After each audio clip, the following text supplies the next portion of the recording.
Have you looked at how Petya ransomware, yeah, Petya, essentially cripples entire computers by locking up the system's boot process?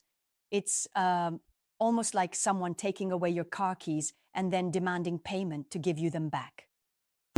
That's wild. Exactly. And what makes it particularly scary is that Petya doesn't just encrypt a few files. It targets the master boot record, the very heart of your system. So the Right, I can computer see how can't that would even be start devastating. properly. So, if I got this right, it's not a typical file level encryption ransomware, but it basically breaks the whole system boot up process. That must lead to some major operational disruptions, correct? Absolutely, yep. Take, for instance, the notorious NotPetya variant back in 2017. It spread like wildfire through phishing emails and even malicious software updates, causing billions in damages Billions is a globally. staggering number. Right, like the shipping giant Maersk suffered a loss of around 300 million, and pharmaceutical companies face not just financial hits, but also heavy reputational damage. Definitely, reputation is hard to rebuild. And speaking of spreading, can you elaborate on how exactly Petya makes its way into these systems? Sure. Petya primarily enters through phishing emails, fake attachments, and downloads from compromised sites. It can even spread via infected USB drives. Yep, that sounds like a recipe for disaster. And once it gets in, it replaces the master boot record with its malicious code and encrypts the file system table. So, not only is the system locked, but getting data back is an uphill battle. That's really intense. But here's a thought. Some argue that paying the ransom might just solve the problem quickly. What do you think about that?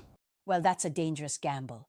Paying the ransom, not only doesn't guarantee you'll regain access to your data, but it also encourages more cybercriminal activity. And it might even invite future attacks. Exactly. The consensus is to isolate the infected system, alert your IT team, and use clean backups to restore data rather than Right, paying. prevention and recovery are key here. And what about keeping systems secure beforehand? I mean, how can organizations shield themselves from such attacks? Great question. It's really about rigorous security hygiene, keeping operating systems updated, applying patches, enforcing strong passwords, and importantly, training employees to recognize training phishing is critical. attempts. Right. And that's where services like Keepnet security awareness training come into play. They provide over 2,000 training modules and phishing simulations to boost employees' vigilance. Yep, that proactive approach can really lower risk. Though I must challenge one point. Aren't these training tools sometimes too generic? How can they keep up with ever-evolving threats like, say, a freshly mutated Petya variant? That's a fair point. While no solution is flawless, these training programs are continually updated with new threat intel, helping organizations adapt.